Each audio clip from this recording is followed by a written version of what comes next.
Malam itu, aku pulang larut.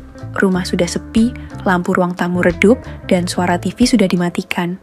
Semua tampaknya sudah tidur. Seperti biasa, aku akan menyiapkan kopi sendiri, lalu menggoreng mie instan seadanya. Perut lapar, tapi hati lebih lapar lagi. Lapar akan kehangatan rumah.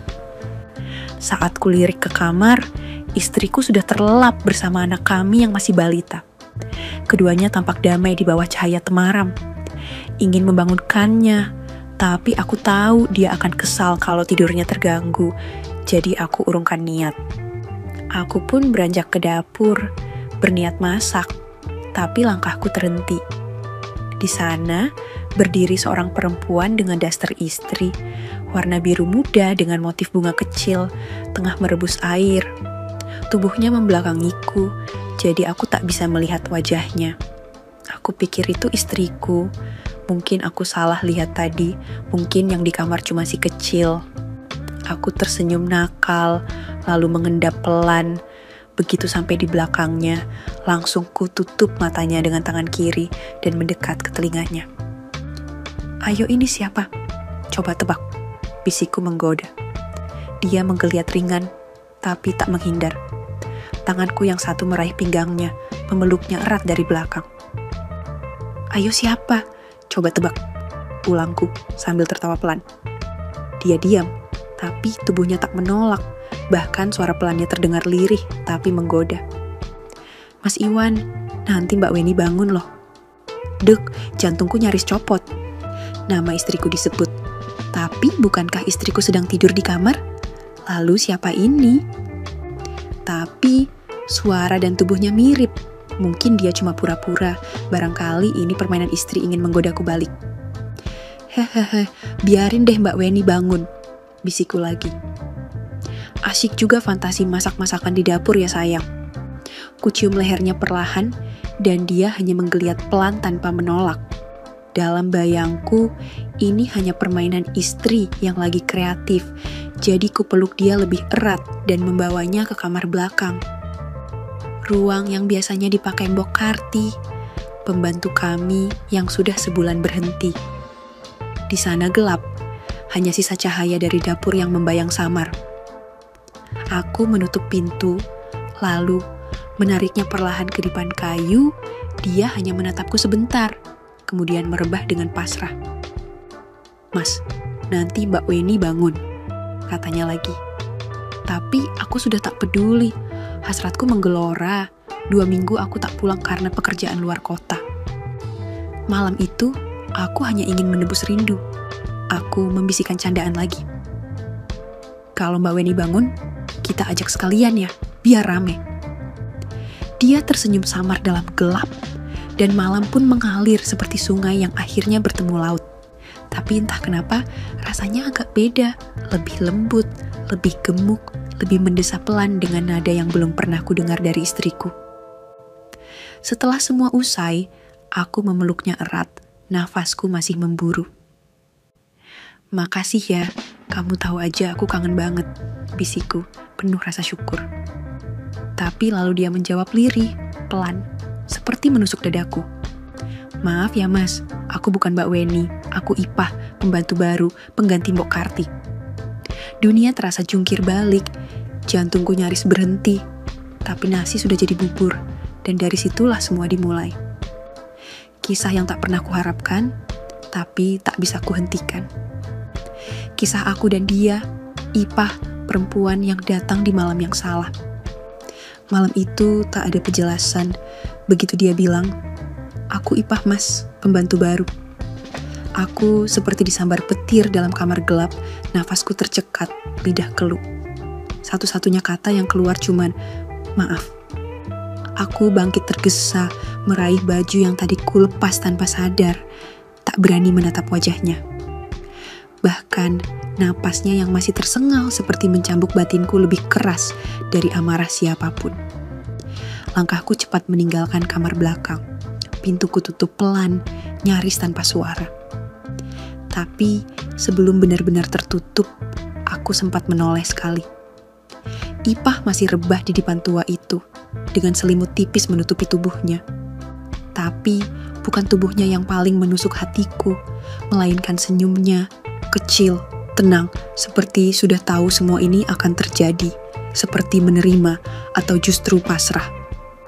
Aku melangkah ke kamar depan, istriku masih tidur, memeluk si kecil. Cahaya remang dari lampu tidur menyinari wajahnya yang letih. Aku duduk di tepi ranjang, memandangi mereka dalam diam.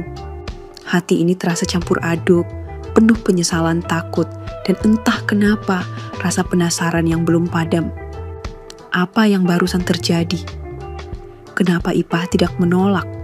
Kenapa aku begitu mudah terbawa suasana?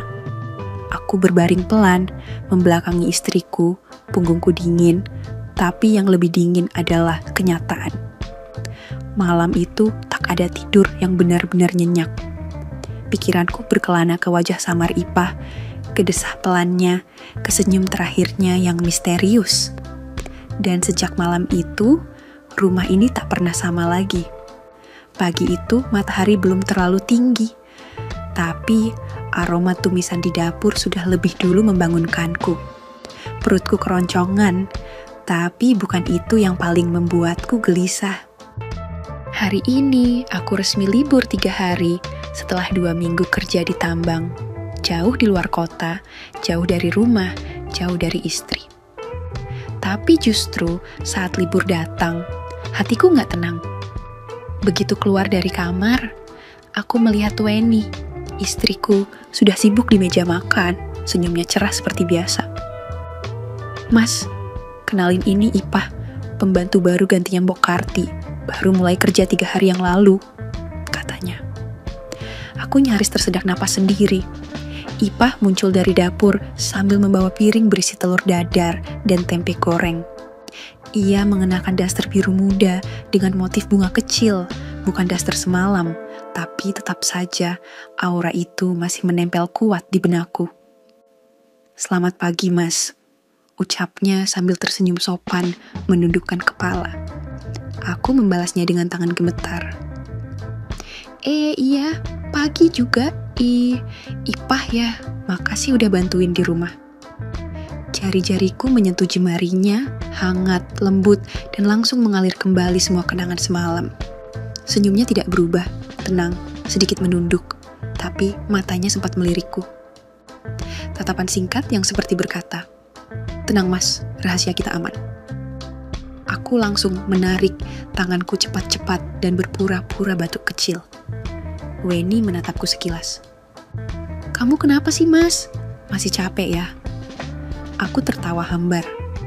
Hehehe, iya mungkin. Padahal bukan capek, tapi salah tingkah. Bagaimana tidak? Perempuan yang tadi malam kupeluk sambil berfantasi sebagai istriku, sekarang berdiri di hadapan kami.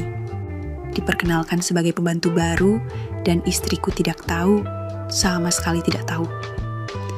Sejak detik itu, sarapan pagi di rumah kami tidak lagi sekadar makan, tapi juga medan perang batin. Antara menahan hasrat dan menyimpan rahasia. Siang itu rumah terasa tenang, Weni pamit ke arisan ibu-ibu kompleks, dan anak kami tertidur lelap di kamar. Aku duduk di ruang tamu, iseng membaca koran yang tak benar-benar kubaca.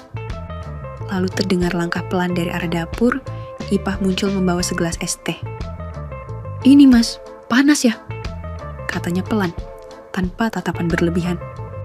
Tapi aku tahu dia sadar betul suasana ini janggal.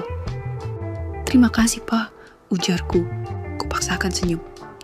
Dia duduk di kursi dekat pintu dapur, mengelap tangan dengan celemek. "Mas Iwan," katanya tiba-tiba. "Masih kepikiran kejadian semalam ya?" Aku tercekat, tenggorokanku serasa kering. "Maaf Ipah, aku benar-benar gak tahu. Aku pikir kamu." Dia mengangguk pelan, menyela dengan lembut. "Saya ngerti Mas, saya juga salah, tapi ya semua udah kejadian." Hening, angin siang menggerakkan tirai tipis jendela. Aku menatapnya lebih dalam kali ini. Wajahnya tidak semudah istriku, tapi ada keteduhan, ada luka yang disembunyikan. "Aku tadi belum sempat nanya. Kamu bilang kamu ponakan Mbok Karti." Ipah tersenyum. Ada getir di ujung bibirnya. Iya mas, Tante Karti yang ngajak saya ke sini, katanya. Di sini saya bisa mulai hidup baru. Aku mengangguk pelan. Loh, Mbok Karti katanya menikah ya? Ipah tertawa pelan. Iya mas, baru 2 bulan ini, setelah bertahun-tahun menjanda di kampung, akhirnya dilamar duda tetangga. Aku ikut tersenyum. Wah, baguslah. Tapi kamu sendiri, Pak? Kamu juga janda? Ia menunduk, lalu menjawab dengan suara nyaris seperti bisikan. Dibilang janda enggak, tapi dibilang bukan janda, ya ada benarnya. Aku mengernyit. Maksudnya? Sudah 3 tahun ini, suami saya hilang, Mas. Gak ada kabar, pergi entah kemana. Waktu itu katanya kerja proyek keluar Jawa, tapi habis itu hilang jejak. Saya dan anak saya nunggu, tapi gak ada kabar apa-apa. Aku tercekat, astaga. Jadi ya, orang kampung bilang saya janda, tapi saya gak pernah merasa ditinggal secara resmi, masih sering mimpiin dia. Kata-katanya menamparku pelan. Perempuan ini tak hanya menggoda, tapi juga menyimpan duka dan kesepian. Aku menunduk dalam diam, lalu berkata pelan, "Maaf ya, Pak, tadi malam." Ipah menatapku lembut. Saya gak marah, Mas. Justru saya malah lega karena akhirnya bisa merasa dipeluk lagi, meski cuma sebentar. Mataku langsung menatap ke arah dapur, mencoba menghindari tatapannya. Tapi dalam hati, aku tahu, aku tak akan bisa lagi melihat Ipah hanya sebagai pembantu. 2 minggu di lokasi tambang rasanya seperti 2 tahun. Bukan karena lelah kerja atau kerasnya medan, aku sudah biasa. Yang bikin berat justru sunyinya hati. Biasanya, tiap malam aku iseng kirim pesan ke Weni. Kadang video call, tapi belakangan dia makin cuek, jawab sekenanya. Kadang malah cuma centang biru tanpa balasan. Aku tahu Weni sibuk kerja, urus rumah dan anak. Tapi tetap saja ada rasa dingin yang tak bisa kuabaikan. Justru yang sering muncul di pikiranku, Ipah, perempuan sederhana yang bahkan belum genap sebulan kerja di rumah kami. Aku mulai iseng kirim SMS, pura-pura tanya kabar rumah.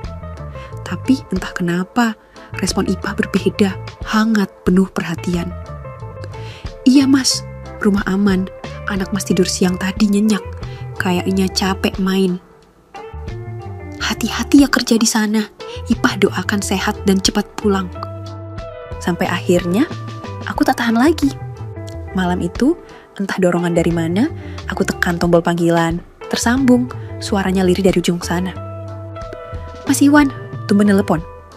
Aku gugup. Hehehe. Kangen rumah. Rumah? Ipah tertawa kecil. Atau kangen dapurnya? Kodenya pelan. Aku terdiam sebentar, lalu mengaku. Aku kangen kamu, Pak.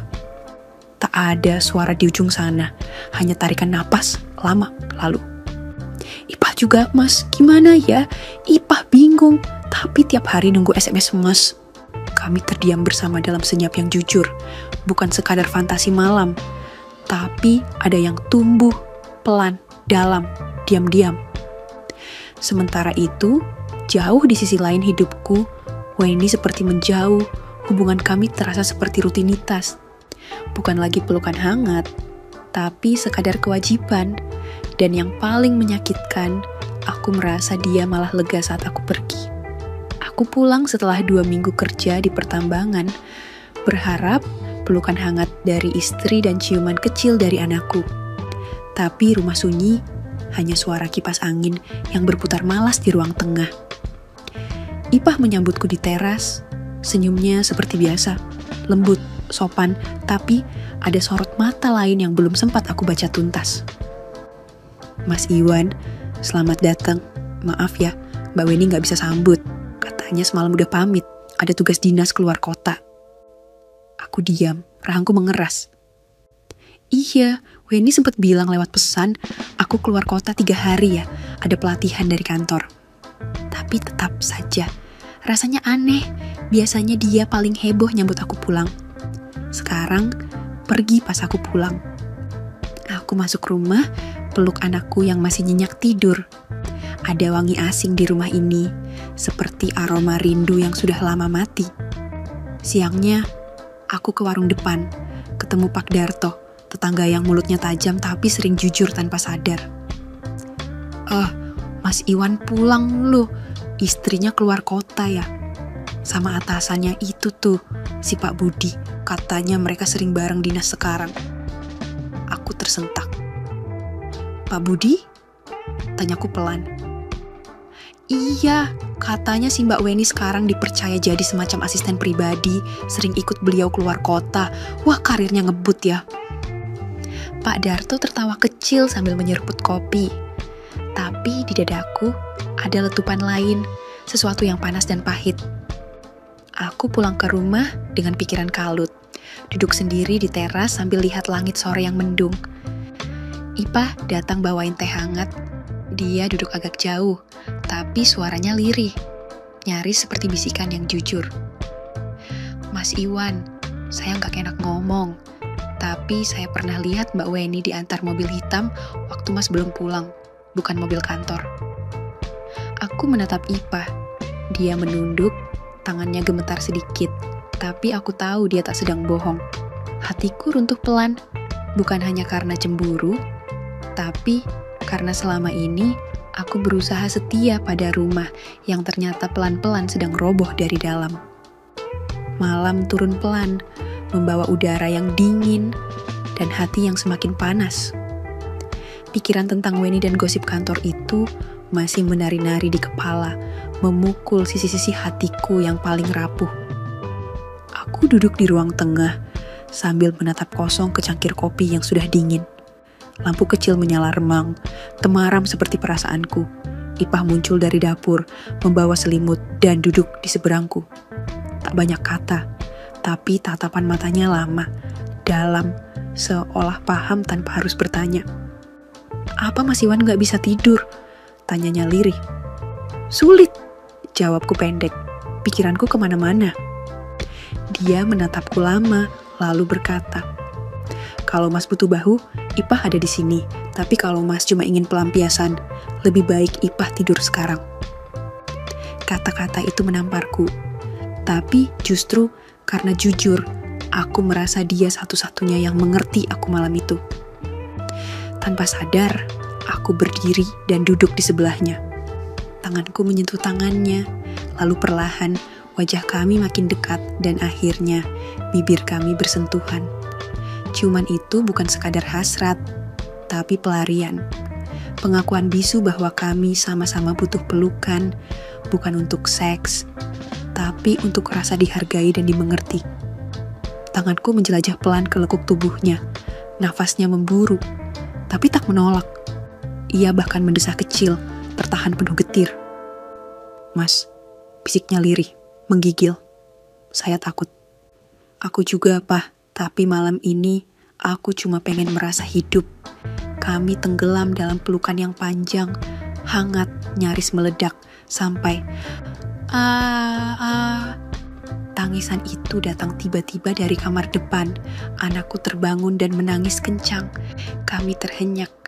Ipah langsung bangkit panik.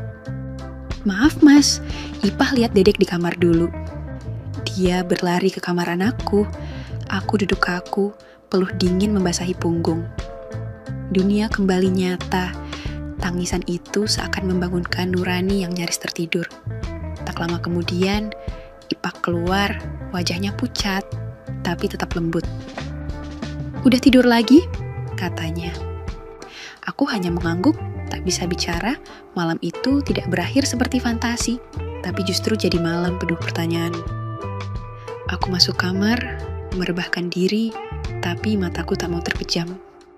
Di kepalaku, terngiang bisikan lembut Ipah dan tangisan anakku yang membuatku sadar aku sedang berdiri di ujung jurang, tak tahu harus mundur atau melompat. Pagi itu, setelah malam yang menguras batin, aku dibangunkan oleh suara batuk kecil dan tubuh mungil yang terasa panas di pelukanku. Anakku demam, wajahnya memerah, matanya sayu. Aku panik. Ini pertama kalinya aku harus menghadapi situasi seperti ini tanpa Weni di rumah. Dengan satu tangan menimbang tubuh anakku, tangan lain kugunakan untuk menekan nama Weni di layar ponsel. Tut, tut, klik. Halo. Suara pria berat, santai, asing. Aku terdiam sejenak. Jantungku seperti berhenti berdetak. Ini rumahnya Weni nggak? Tanyaku akhirnya, gugup menahan amarah. Oh iya, Mbak Weni lagi mandi. Ada pesan mas? Jawabnya enteng. Tak ada rasa canggung, tak ada nada formal. Dunia runtuh, seakan semua gosip itu mendadak menjadi kenyataan yang tak bisa kutolak. Mas ini siapa? Tanyaku, berusaha tetap tenang meski hatiku membara. Oh, saya teman kantor, lagi tugas luar bareng, katanya sambil tertawa kecil. Mas suaminya ya? Wah, sorry ya, saya angkat soalnya HP-nya bunyi terus. Klik, teleponku tutup sebelum amarahku meledak. Tanganku gemetar, nafasku pendek, keringat dingin membasahi pelipis. Anakku menggeliat kecil di gendongan, demamnya tak turun, tapi di dalam dadaku ada luka yang jauh lebih panas dari suhu tubuhnya. Weni, istriku, ibu dari anakku, sudah mandi bersama laki-laki lain. Air mata nyaris jatuh, tapi kutahan, aku harus kuat untuk anakku. Aku menatap layar ponsel yang masih menampilkan nama Weni, lalu perlahan ku balik, ku taruh di meja. Tak ada gunanya lagi berharap dari suara di ujung sana. Saat itulah Ipah masuk membawa teh hangat. Mas kenapa pucat? Tanyanya pelan. Aku hanya menggeleng. Anak kita demam dan ibunya lagi mandi sama pria lain. Jawaku lirih, nyaris berbisik. Ipah tak bertanya lagi. Dia hanya mendekat, menyentuh bahuku, lalu memelukku pelan. Mas gak sendiri. Pelukannya hangat, bukan karena hasrat, tapi karena empati yang nyata. Dan untuk pertama kalinya, aku merasa mungkin Tuhan memang sedang menunjukkan arah hidup yang baru. Malam kedua tanpa Weni, rumah terasa sepi, tapi tak benar-benar sunyi. Anakku yang sejak pagi demam, akhirnya tertidur pulas. Semua itu berkat tangan dingin Ipah. Dia menyiapkan air hangat, kompres, bahkan ramuan herbal dari dapur yang entah dia pelajari dari mana. Tapi yang jelas, berhasil. Aku duduk lemas di sofa, masih dengan baju rumah yang kusut dan kepala pening. Ipah datang membawa teh manis hangat. Ia duduk di ujung sofa, tak bicara apa-apa. Ternyata kamu bisa ya rawat anak sekalem itu, kataku pelan, mata menatap cangkir. Ipah tersenyum kecil. Udah biasa mas, anak Ipah dulu juga rewel kalau demam. Ada jeda, sunyi, tapi bukan sunyi yang canggung, justru nyaman. Maaf ya mas, katanya kemudian, kalau kehadiran Ipah malah bikin pikiran mas makin berat. Aku menoleh, menatap wajahnya yang diterpa lampu remang dari ruang tamu. Enggak, Pak. Justru kamu yang bikin aku kuat. Kalau enggak ada kamu, mungkin aku udah kacau tadi. Ipah menunduk, tapi aku tahu ada senyum kecil di balik ekspresi diamnya. Aku bangkit, duduk lebih dekat, entah karena lelah, entah karena luka, atau hanya karena butuh pelukan hangat di malam yang dingin dan membingungkan. Tadi siang, kataku lirih, aku dengar suara cowok dari HP Weni. Dia bilang, Weni lagi mandi. Ipah menatapku, tak berkata-kata, tapi matanya bicara. Aku ngerti. Tiba-tiba, tangan Ipah menyentuh tanganku, lembut, pelan, tapi membuat tubuhku gemetar. Bukan karena syahwat, tapi karena rasa terima kasih yang nyaris tak bisa diungkapkan. Dan tanpa banyak kata, aku menariknya dalam pelukan. Tak ada ciuman, tak ada bisikan mesra, hanya pelukan, lama, dalam, tenang. Di malam itu, ketika semua terasa jatuh berantakan, justru dari dekapan sederhana itulah aku menemukan sesuatu yang baru. Rasa yang tulus, bukan dari istri, tapi dari seorang wanita yang dulu kupikir cuma pembantu di rumah ini. Dan ketika Ipah melepaskan pelukannya, ia hanya berkata pelan, Mas tidur ya, Ipah jagain Dedeh kalau bangun nanti. Aku tak mampu menjawab, hanya bisa menatapnya saat ia berjalan masuk ke kamar si kecil. Dan entah kenapa, malam itu aku tidur lebih nyenyak daripada biasanya. 2 bulan berlalu, tapi rumah tanggaku seperti panggung sandiwara yang setiap hari kami lakoni tanpa hati dan rasa lagi.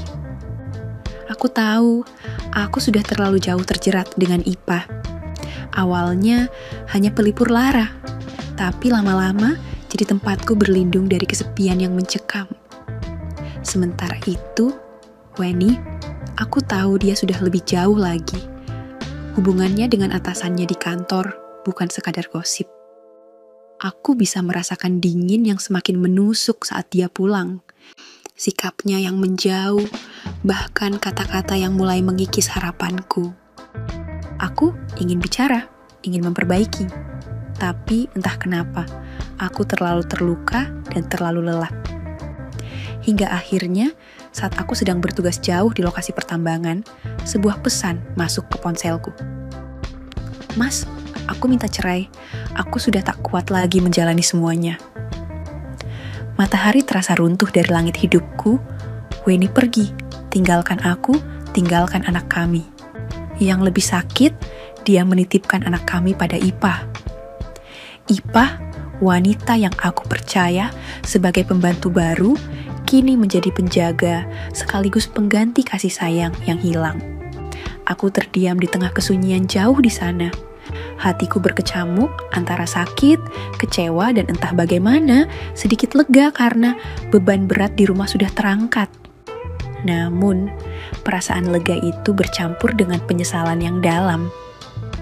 Aku bertanya pada diriku sendiri, apakah aku yang menyebabkan semuanya hancur?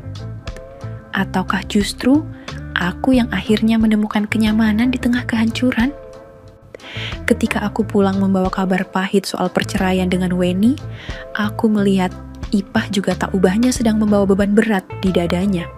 Hari itu, di halaman rumah, Ipah duduk termenung sambil menatap jalan masuk kampung. Aku mendekat pelan, bertanya dengan suara berat, "Pah, kenapa kamu terlihat sedih sekali?" Ipah menoleh, matanya berkaca-kaca lalu bercerita tentang suaminya yang sudah 3 tahun hilang tanpa kabar, meninggalkan dia dan anak mereka di kampung. "Tadi pagi dia pulang, Mas. Tapi keadaan berubah, dia bukan lagi pria yang aku kenal. Ada luka dan rahasia yang belum bisa ia ceritakan." Dengar itu, aku terdiam. Aku paham benar rasa kehilangan dan harapan yang hancur itu. Dalam luka kami yang berbeda, ada ruang untuk saling menguatkan.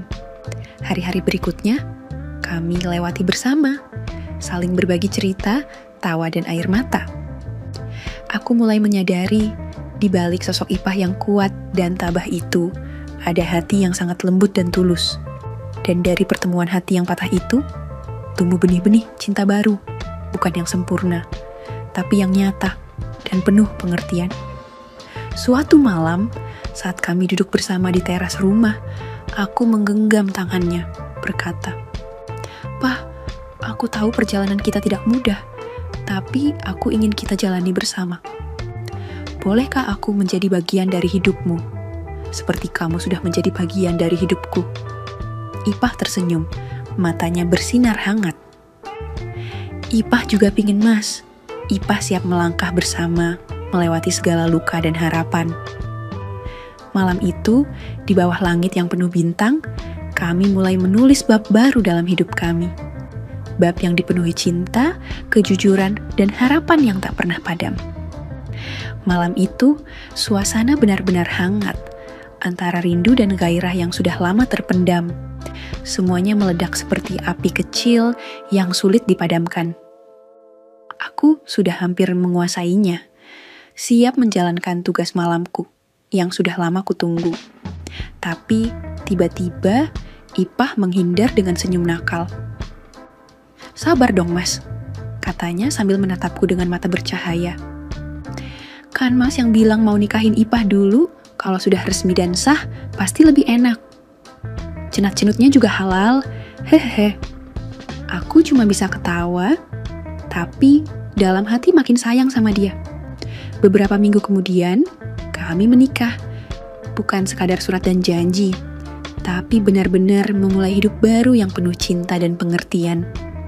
Dan aku harus jujur nih, Ipah itu memang lain dari yang lain.